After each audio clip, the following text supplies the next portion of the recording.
6월 23일 금요일 황장수의 뉴스 브리핑입니다. 감으로서 큰일입니다. 지금 모내기를 못할 정도다 그러고 전국에 저수지가 다 바닥이 드러났습니다. 사상 유례없는 가뭄인데요. 주말에는 비가 좀 내렸으면 좋겠습니다. 누가 이 비를 멈추게 하랴라는 파업도 있는데요. 누가 이 가뭄을 멈추게 하랴, 참 걱정입니다.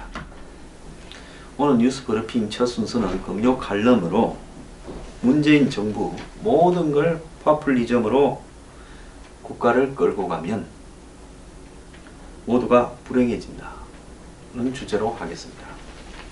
지금 사드를 놓고 난립니다. 사드뿐만 아니라 장관 인사를 놓고도 난리고, 통신비하고 프랜차이즈 손본다, 최저임금 올린다. 4대 대기업을 김상조 공정거래위원장이 오늘 면담을 했습니다. 외고하고 자사고를 없앤다. 블라인드 채용을 한다.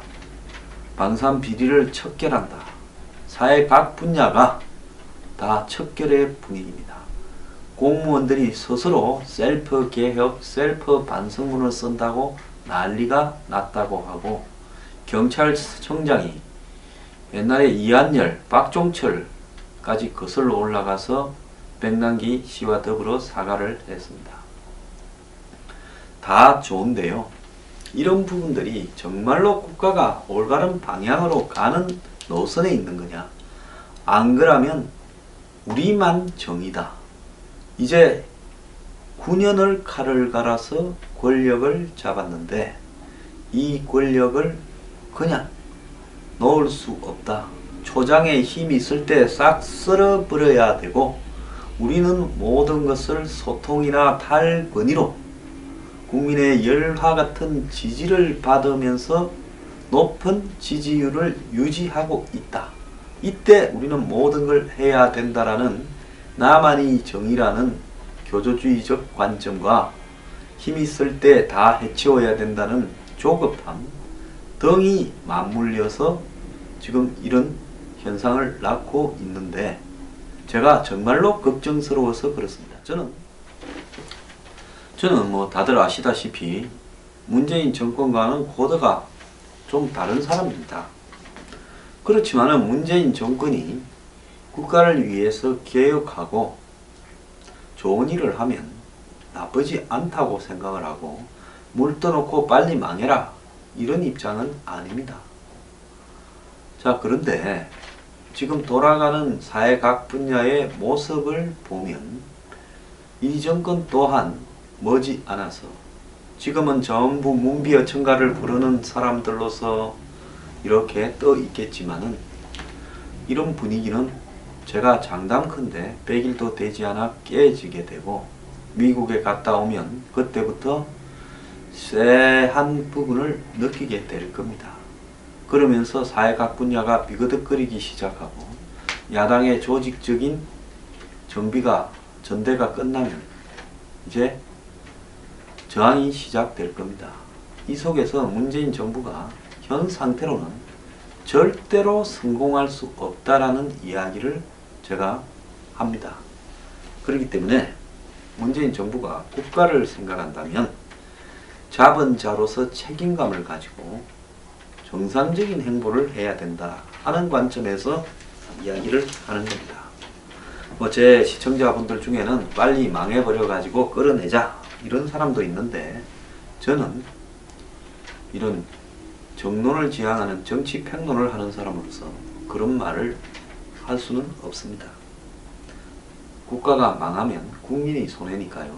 문재인 정권이 정신을 차리지 못하면, 저는 이제는 도저히 틀렸다 싶을 때는 저부터 앞장을 서서 끌어내리는데 노력을 하겠습니다. 문재인 대통령이 지금 사드를 가지고 어제도 또 난리가 났습니다. 나중에 이야기하겠지만 올해 안에 한 기만 배치하게 돼 있다. 무슨 소리를 하는지 모르겠고요. 북한의 ICBM이 곧 미국을 타격한다. 전시작전권을 환수받겠다. 서로 반대되는 의견을 쉴 사이 없이 쏟아내고 있습니다. 대통령의 입으로요. 자, 북한이 곧 미국 본토를 타격한다면 ICBM으로 이 북한의 핵과 미사일 위협이 시급한 거기 때문에 시급한 게 아니라서 사드 환경 영향 평가를 하고 법대로 해야 된다라는 문재인 대통령의 말은 틀린 거고, 전시작전권을 이양하면 한미연합사가 해체가 되는데 문재인 대통령은 한미연합사를 유지할 수 있다고 말을 하는데, 그것은 미국의 의도에 달려있는 것이지 문재인 대통령의 의도에 달려있지 않은 문제입니다. 사드 때문에 깨질 동맹이라면 동맹이 아니다라고 이야기를 하면서 한미동맹도 이제 이 현 수준에 맞게 새로 재설정돼야 된다면서 전시작전권이나 사드에서 민족주의적 관점을 집어넣고 있습니다. 그렇게 민족을 좋아하는 사람들이 아직도 자주 국방을 할 정도가 안 되어서 미군에 의지하는 이 상황에 대해서 과거 10년을 집권한 현 문재인 정권은 그럼 책임이 없습니까? 민족주의 좋아하면 미국이 없어도 북한을 한 손으로 제압할 수 있을 만한 능력을 갖추어야 될 건데, 집권하는 10년 동안에 그런 능력을 갖추기보다는 북한에 퍼주고 달래기 바쁘지 않았습니까? 과거에 10년 집권했으면요, 보수 정권이 자주 국방이 안 되게 해서 책임이 있다면 집권한 당신들도 책임이 있는 부분입니다. 그리고 현 정부를 지지하는 국민들을 향해서 민족적인 자존심 이런 거를 자극하면서 반미 이야기하고 위안부 이야기하면서 반일 이야기합니다. 그래서 현 정권을 지지하는 사람들은 미국하고 일본에 대해서는 무조건 따라서 반미 반일을 해야 되는 겁니까?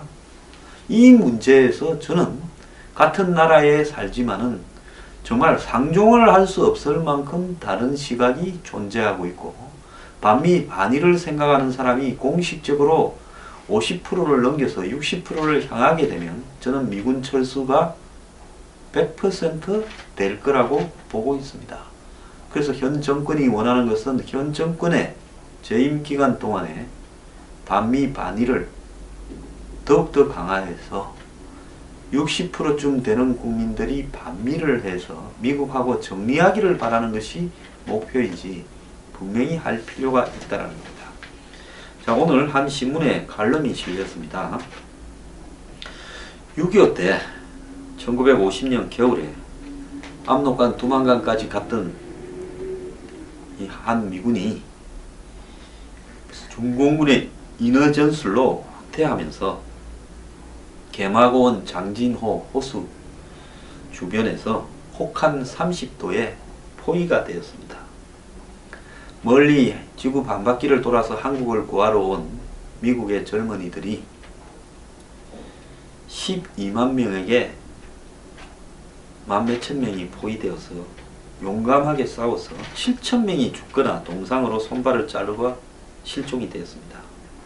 그러면서 미 해병들이 이 장진호, 영어로 초신이라고 이야기를 합니다. 일본에 아마 지명 표시에서 나왔을 거라고 보는데요. 이 초신호 전투에서 살신성인의 자세로 싸웠기 때문에 나머지 병력들이 고립된 상황에서 흥남 부두로 철수해서 흥남 탈출이 가능했습니다. 그래서 그 사람들이 시간을 벌 동안에 북한 체제를 반대하는 이 북한에 사는 주민들이나 또 후퇴를 하려고 하는 한국군 등이 흥남 부두에서 동원된 미국의 배를 타고 철수할 수 있었는데요. 우리가 영화 국제시장에서 보듯이 처음에 미군은 이 피난민 속에는 공산군이 섞였는지 안 섞였는지 구별이 불가능하기 때문에 미군과 명확한 한국군과 군속들만 데려가고 피난민을 실지 않으려고 했고, 자신들이 떠나면서 흥남 부두를 완전히 폭파시켜 버리려고 했습니다. 그랬는데 당시 몇몇 뜻있는 사람들이 미군 사령관에게 저 사람들을 어떻게 버려두고 가냐, 저 사람들은 북한 체제가 싫어서 탈출하는 기독교인이거나 또 신념을 가진 사람들인데 다 태워가야 된다 설득을 했어요. 메르디스 빅토리아호라는 이 상선 화물선에 미어 터지도록 피난민을 실었습니다. 그 배에만 이렇게 14,000명을 실었습니다.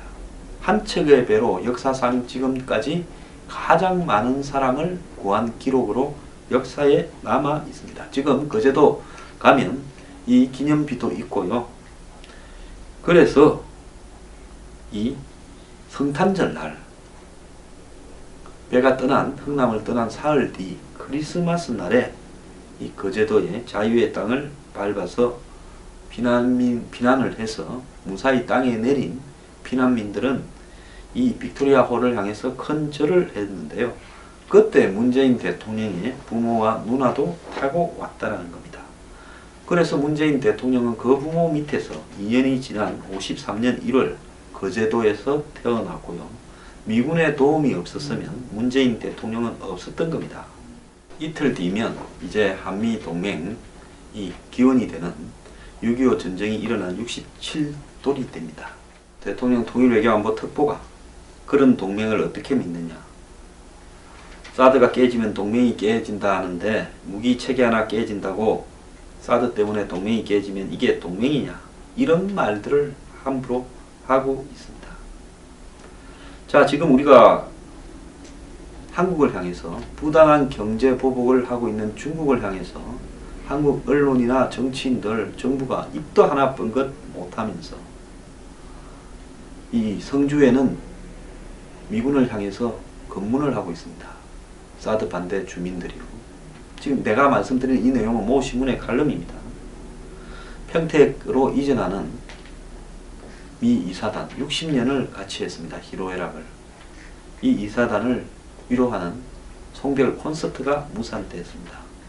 교통사고로 죽은 미군 장갑차에 여중생 2명 문제를 물고 늘어지면서 그렇게 했습니다. 지금 미국에는 트럼프 대통령이 한국을 은혜를 모르는 나라라고 했다는 말도 들리고 미국 조야에는 한국 같은 저런 동맹이냐라는 이야기까지 나오고 있습니다. 자, 지금 사드를 놓고 이야기하는 좌파들의 무슨 민족주의 이야기, 실용적인 이야기들이 그 근본부터 잘못된 거기 때문에 저는 매우 잘못된 이야기다라고 보고 있습니다. 과연 이걸 법대로 하자라고 하는데 목적이 있느냐? 과연 동맹을 강화하기 위해서 재정립하는 게 목적이냐? 아니면 그야말로 좌파적 시각에서 북한의 사주에 따라 이런 부분들을 지금 정치권으로 권력으로 확산시키고 있는 것이냐 하는 문제는 저는 웬만하면 보수 중에서 종북 척결이라는 말을 안 쓰는 사람이고 좌파의 공작이라는 말도 안 쓰는 사람입니다만은 최근에 이 벌어지고 있는 일련의 사태를 바라보면 아무리 좋게 생각하더라도 이는 용납할 수 있는 차원을 넘었습니다. 인사만 해도 그렇습니다. 지금 노동부 장관이 체불을 한 사람이고 정부는 임명하면서 음주운전만 이야기했지만 임금 체불을 한 회사에 사실상 오너에 가까운 사람입니다. 국방부 장관이 고액의 월 3천만 원의 고액의 자문료 위장 전입 셀프 공장 논란이 벌어지고 있습니다. 방산 비리 척결이 문재인 정권의 핵심 과제인데 아니 장군으로 옷을 벗자마자 해군 참모총장으로 옷을 벗자마자 관련 방산 회사들에 가서 이런 자문료를 받고 돈을 썼다면 이것이 과연 정상적인 방산 비리 척결을 할 수 있는 자격을 갖춘 사람이냐? 교육부 장관이 자사고하고 외고만 때려잡으면 되는 사람이냐? 교육부 장관이 표절 의혹이 나온다면 교육부 장관으로서 어떤 교육을 국민에게 할 거냐?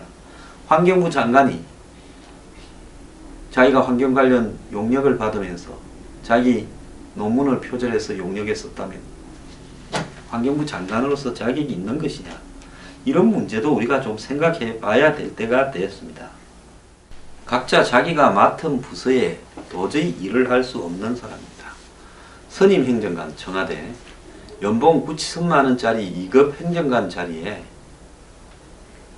그야말로 자기 스스로 살아온 자기의 삶, 여성을 대하는 시각, 행동들이 개차반도 그런 개차반이 없습니다. 그걸 자랑스럽게 책에 기재한 사람이 이 45살짜리가 2급 행정관으로 가는데 불과 얼마 전까지 더불어민주당 여성 의원들이나 그렇게 여성 페미니즘을 지향하는 여성 단체들이 말 한마디 하지 않고 있다가 이제서 창피한지 엊그제부터 떠들고 있습니다. 입장이 바뀌었으면 아마 새누리당이나 자유한국당은 성누리당이라고 해서 정말 박살이 났을 거라고 보고 있습니다. 그런 어떤 좌파들이 좋아하는 가치들도 결국은 그들의 필요에 따라서 그때그때 쓰기 위한 한마디로 수단밖에 되지 않는 것이냐. 이념이나 정의를 추구하는 가치, 진실을 추구하는 가치가 결국은 권력을 쟁취하기 위한 허울 좋은 수단이었냐라는 질문을 하지 않을 수 없습니다. 문재인 대통령이 특별히 흠없는 정말 좋은 분들이 인사청문회 들어 고사한 경우가 많다.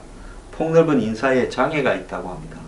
제가 감히 여쭤보겠습니다. 주변에 그렇게 더러운 사람들만 때리고 있습니까? 김진표 국정기획자문위원장은 우리나라에서 장관하려는 사람은 정신나간 사람이라는 문화가 생길 수 있다. 이들이 야당일 때 2013년 3월에 이런 이야기를 했다면 일관성이라도 인정하겠습니다.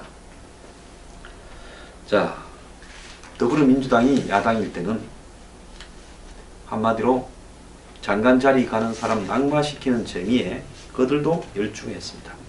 어제 우원식 대표가 눈물을 흘렸는데 그 눈물은 야당한테 추경 협조 안 해준다고 억울해서 흘릴 게 아니라 옛날에 자신들이 새누리당이 청와대 여의도 출장소고 새누리당 대표가 여의도 출장소 소장이라고 빈정거렸던 부분을 상기하면서 문재인 대통령과 청와대를 향해서 어떻게 여당을 이렇게 깔아뭉개느냐. 적어도 국민의당 정도는 연정에 넣어줘서 협치가 가능하도록 해줬어야지 이러면 어떡하느냐. 그런데 감히 청와대가 사쿠라들을 우리를 버리고 탈당해서 당을 만든 호남을 가지고 우리 텃밭을 빼뜨려고 한 사람들을 권력을 나눠주느냐는 시각 때문에 못한 거 아니겠습니까? 지금 외고 자사고 때리는데 외고 자사고보다 더 심각한 문제는 이 정권이 대학 입시를 수시를 학종으로 해서 62% 이상 뽑겠다고 이야기하는, 솔직히 자사고 외고 안 간 사람이 훨씬 많기 때문에 소수를 패면서 본질적인 공정하고 기회균등한 대학 입시를 외면하고 있기는 이 정권 또한 마찬가지인데 저들 자식은 이미 외고 나와서 좋은데 대학 들어가서 취직해서 갔기 때문에 이제 자사고 외고 팬다 소리밖에 더 나오겠습니까? 또 좀 더 이야기를 하겠습니다. 프랜차이저 통닭하고 피자 주업 패고 있는데요. 오늘 김상조는 4대접을 만나서 대화를 잘 나눴습니다. 통닭 때리고 피자 패고 한 계획이 되는 겁니까? 통신비 인하 이야기하는데요. 눈꽃만큼 낮추면서 그런 식으로 크게 낮출 듯 공약한 사기는 어떻게 책임지겠습니까? 그리고요, 통신비를 강제로 인하해라는 것이 자유시장 경제에 맞습니까? 제가 볼 때는요, 통신 3사의 요금 체계가 비슷한 것은 통신 3사가 담합을 통해서 요금 체계를 비슷하게 물밑에서 합의했을 가능성이 있기 때문에 그런 담합에 대한 처벌을 통해서 담합이 되지 않고 통신 3사가 한마디로 자유로운 경쟁시장을 갖추도록 해서 통신요금을 인하하도록 해야 되는 것 아니겠습니까? 통닭값 인하하도록 조질 게 아니라 프랜차이즈에 깔려있는 본질적인 불공정 계약 관행을 시정하도록 해야 호식이 2마리 치킨 회장이 여직원을 추행해서 피해를 가맹점주들이 보는 일이 안 생길 거 아닙니까? 그렇게 되었을 때는 가맹점주들이 투자한 모든 돈을 보상하게 이런 조항을 넣어버리면, 그걸 안 넣으면 프랜차이즈를 허용을 못하도록 정권이 하면 될 거 아닙니까? 그래서 본질적인 계획이 아니라 전부 사방에 비본질적인 쇼를 하고 있고 고시를 폐지하는데 사실을 왜 사실을 폐지합니까? 로스쿨이 적폐지요. 비리의 온상이고요. 저는 정말로 이해가 가지 않습니다. 문재인 정부요, 제가 분명하게 말씀드리는데 매사를 이렇게 파퓰리즘으로 해결하러 들고 저들만 정의롭다고 생각하면 정말 큰 코 다칠 수 있습니다.